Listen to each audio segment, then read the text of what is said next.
¿Cuántas veces has visto en las películas ese maletín ultrasecreto que lo cambia todo? Ese documento que derriba gobiernos, que nadie debería tocar, que permanece bajo llave tras puertas blindadas. Ahora, imagina descubrir que uno de esos documentos existió realmente y que, silenciosamente, alteró la vida de miles de millones de personas, incluida la tuya. Mientras tú te esfuerzas por pagar las facturas, trabajas el doble, ganas cada vez menos e intentas entender por qué tener hijos se ha convertido en un lujo y por qué comprar una casa parece imposible. Alguien dice que estamos viviendo mejor que nunca. Pero hay algo que no cuadra.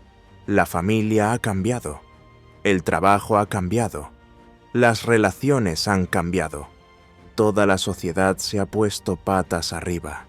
Y todo esto se está tratando como si fuera un cambio natural. Como si hubiera sucedido porque fue un proceso de evolución natural. Pero no fue así. ¿Y si te dijera que hace casi 50 años un documento secreto del gobierno de los Estados Unidos ya hablaba de todo esto? Un texto que trataba el crecimiento de la población mundial como una amenaza real, algo que debía controlarse, contenerse, gestionarse, no por la naturaleza, no por la sociedad, sino por decisiones políticas y estrategias calculadas. Este memorándum permaneció oculto durante décadas.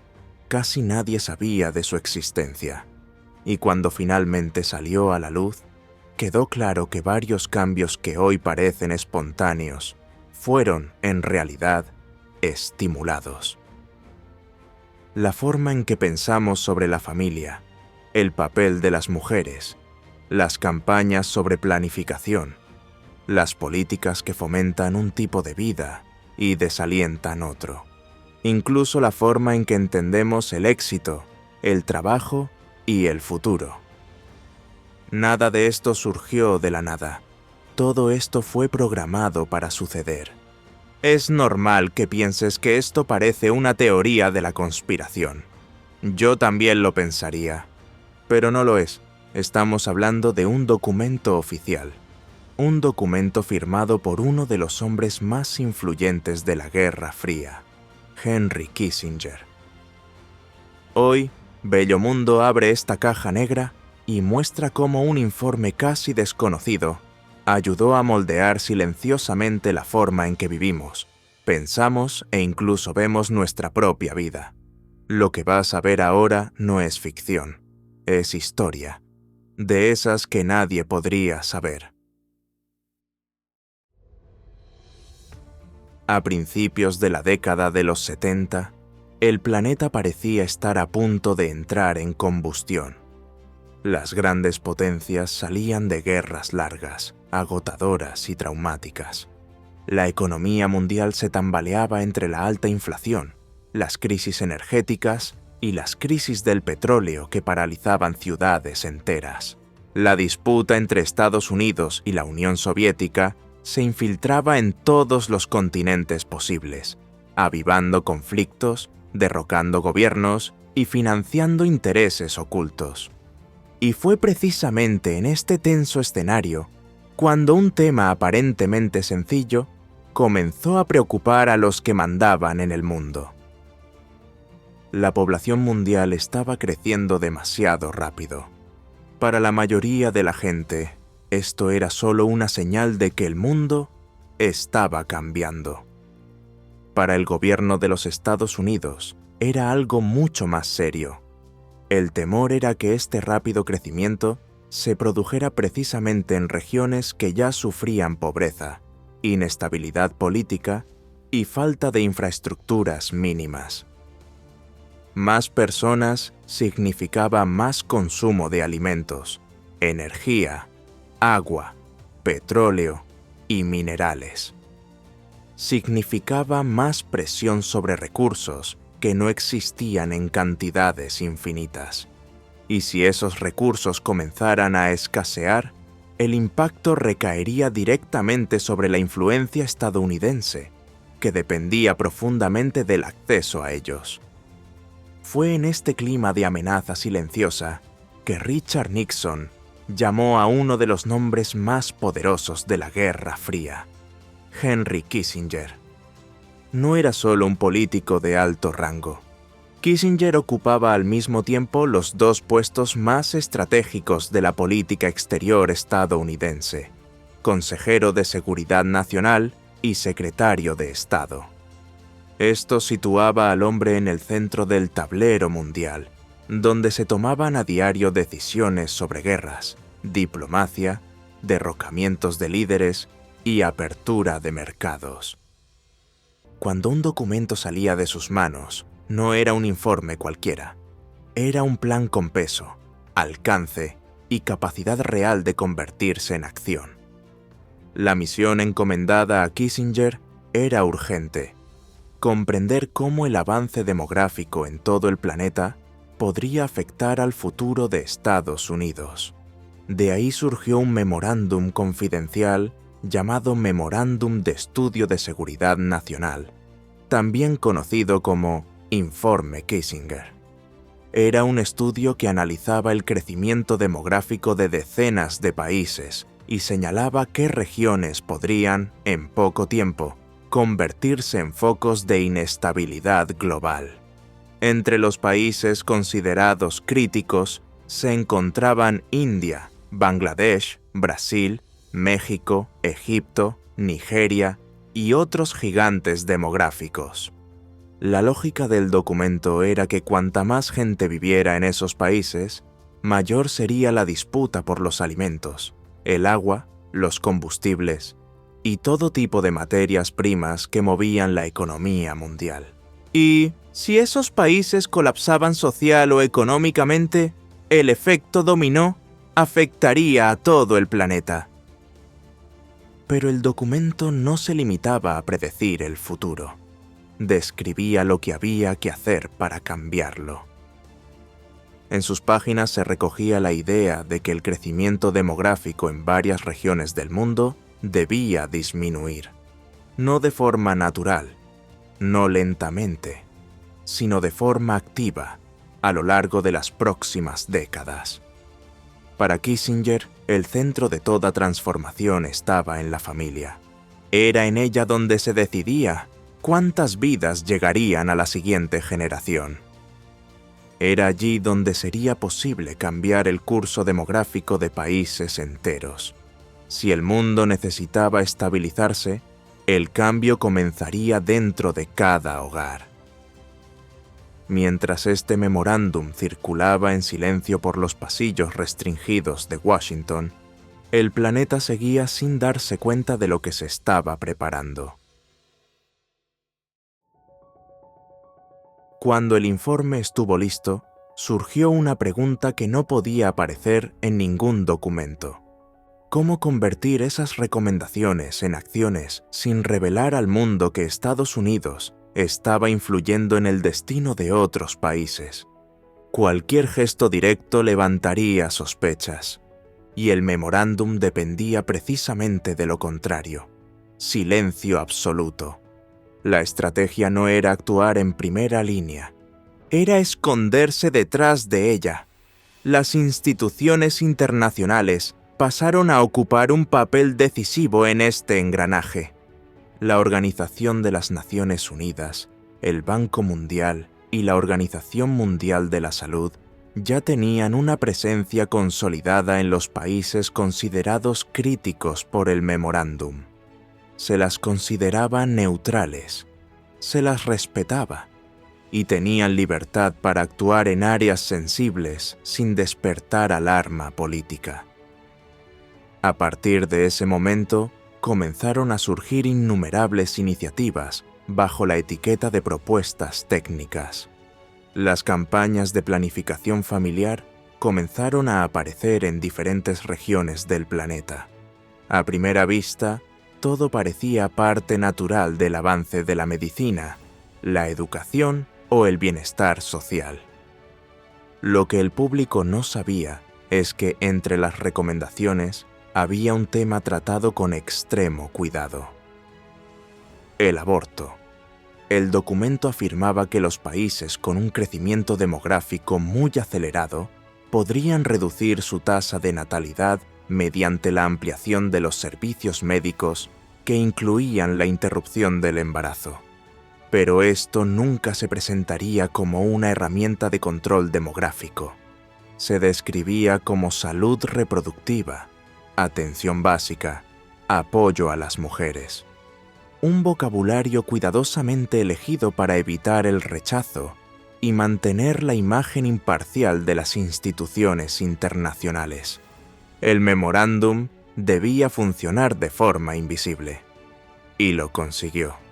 Al mismo tiempo, los gobiernos se dieron cuenta de que aceptar este tipo de políticas facilitaba las negociaciones con los organismos internacionales. Préstamos, financiaciones, programas de asistencia.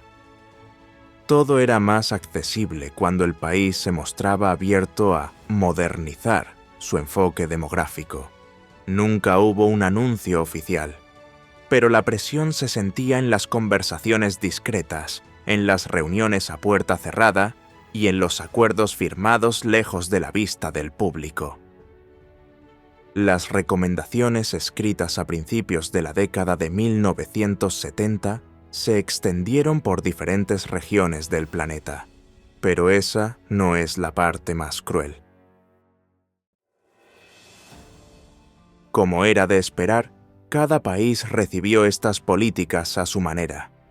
En algunos lugares, las iniciativas avanzaron de forma moderada, con campañas educativas y nuevos servicios de salud. En otros, la lógica de la planificación familiar alcanzó proporciones que nadie imaginaba.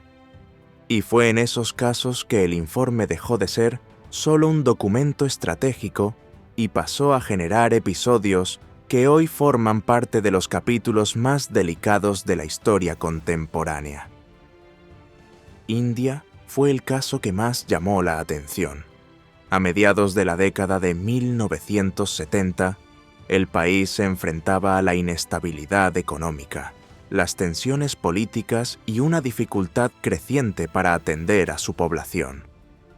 Cuando el gobierno decidió adoptar un programa agresivo de control demográfico, millones de personas fueron sometidas a procedimientos que aún hoy son objeto de cuestionamiento.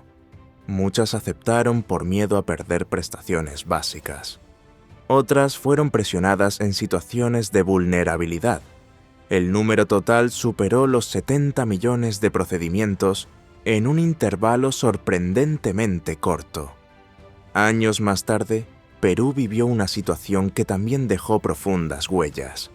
Muchas mujeres de regiones pobres y comunidades indígenas se sometieron a procedimientos presentados como parte de programas de salud. Sin embargo, numerosos informes señalan la falta de información adecuada, la ausencia de un consentimiento claro y la presión para aceptar lo que se les ofrecía. Las investigaciones continúan hasta hoy, con solicitudes de reparación y debates sobre la responsabilidad. Estos episodios no representan al mundo entero, pero revelan cómo ideas que parecían técnicas y neutrales podían adquirir formas completamente diferentes dependiendo de la realidad de cada país. En algunos todo siguió de manera relativamente equilibrada. En otros, las políticas se convirtieron en instrumentos de coerción social. Y mientras estas historias se desarrollaban en lugares tan diferentes, el efecto global comenzaba a aparecer. Las tasas de natalidad caían, los patrones familiares cambiaban, y muchos países comenzaron a vivir algo que el informe ya había previsto. El memorándum había salido de los gabinetes, y ahora moldeaba, de forma visible o silenciosa, partes enteras del planeta. Cuando el informe Kissinger se hizo público, mucha gente se centró en las partes más obvias, las que hablaban de anticoncepción, acceso a métodos de planificación familiar y control de la población en los países pobres. Pero hay un fragmento menos comentado que quizás haya sido el más eficaz de todos. En medio del informe aparece una simple constatación: la entrada de las mujeres en el mercado laboral y el cambio en el modelo familiar podían tener un impacto directo en el número de nacimientos. Y para quienes querían frenar el crecimiento demográfico, eso era oro. Pero no se impuso nada. Era un movimiento que nacía dentro de los hogares, las ciudades y el propio ritmo económico de las sociedades modernas. La vida se encareció en muchos de los países considerados prioritarios en el informe. Tener una vivienda, mantener a los hijos en la escuela, garantizar la alimentación, el transporte y la salud exigía cada vez más esfuerzo financiero. Poco a poco, trabajar dejó de ser una opción y se convirtió en una necesidad. Y cuando dos personas necesitan trabajar a tiempo completo para mantener un hogar, el tamaño de la familia disminuye naturalmente. Esto no vino de una campaña oficial, vino de la vida cotidiana. A medida que el mercado exigía más cualificación, la gente empezó a estudiar durante más tiempo. Los matrimonios se celebraron más tarde y la decisión de tener hijos se fue posponiendo. Con cada aplazamiento, la familia se reducía, no por presión directa, sino porque el tiempo y los recursos simplemente no daban abasto. Este movimiento coincidió con un cambio cultural que cobró fuerza en todo el mundo.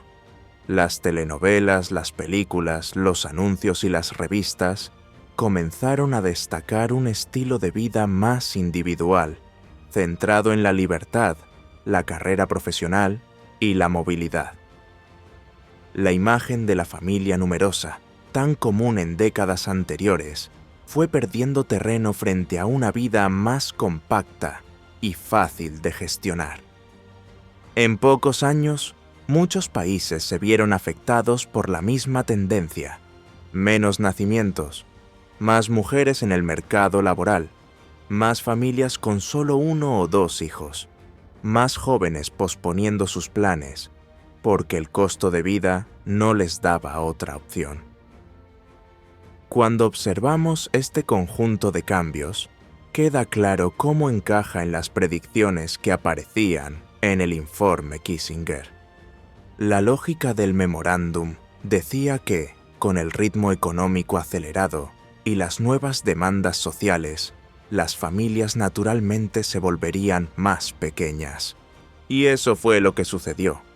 Lo más curioso es que nadie se dio cuenta de este cambio en el momento en que estaba ocurriendo. Fue un cambio que entró por la puerta principal, mezclado con la rutina, el trabajo y el estilo de vida que impuso el mundo moderno. Décadas más tarde, varios países se enfrentan al efecto contrario. La natalidad ha caído tanto que ahora se debate cómo aumentar el número de nacimientos. Se crean incentivos, bonificaciones, beneficios y programas para atraer a los jóvenes. Pero revertir un cambio cultural tan profundo es un reto gigantesco. Cuando la lista de países considerados prioritarios apareció entre bastidores en Washington, mucha gente no entendió por qué precisamente esos lugares llamaban tanto la atención. Sin embargo, según la lógica del memorándum, la elección no fue en absoluto aleatoria. Se trataba de una combinación de factores económicos, estratégicos y demográficos que en conjunto creaban un escenario imposible de ignorar. El temor no era simplemente ver nacer a más personas. El temor era el impacto de ese aumento en las cadenas globales que sostenían la posición estadounidense desde el final de la Segunda Guerra Mundial. India, Bangladesh, Nigeria, Egipto, México y Brasil seguían un patrón muy similar. Todos experimentaban un rápido crecimiento demográfico en regiones esenciales para el suministro de energía, alimentos, insumos industriales y la circulación de mercancías. Eran países que entraban en los años 70, con ciudades abarrotadas, gobiernos presionados, economías inestables y una enorme población joven que se incorporaba al mercado laboral. Para una potencia que dependía de la previsibilidad, este conjunto se consideraba un riesgo inmediato. Brasil, por ejemplo, destacaba en los análisis internos. No era solo el tamaño del territorio o el ritmo de crecimiento demográfico, era lo que el país representaba en términos de recursos naturales. Mineral de hierro a escala colosal. Reservas que interesaban directamente a la industria pesada estadounidense. Niobio utilizado en aleaciones avanzadas. Agua dulce en cantidades que pocos países poseían. Un agronegocio que ya destacaba por su capacidad para alimentar mercados enteros. Para Washington, un país de ese tamaño, enriqueciéndose rápidamente y con una población que crecía a un ritmo superior al de los países desarrollados, podía ganar peso político propio, atraer la influencia de otros bloques y reducir la capacidad estadounidense de mantener un acceso seguro a esos insumos. En el frío razonamiento del documento, más gente significaba más demanda interna y, a largo plazo, mayor autonomía. Demasiada autonomía no siempre se veía como algo cómodo. México entraba en la ecuación por un camino diferente, pero igualmente sensible. La proximidad geográfica transformaba cualquier inestabilidad en un impacto directo sobre los Estados Unidos. Además, el país era, y sigue siendo, un importante proveedor de petróleo, gas y productos agrícolas.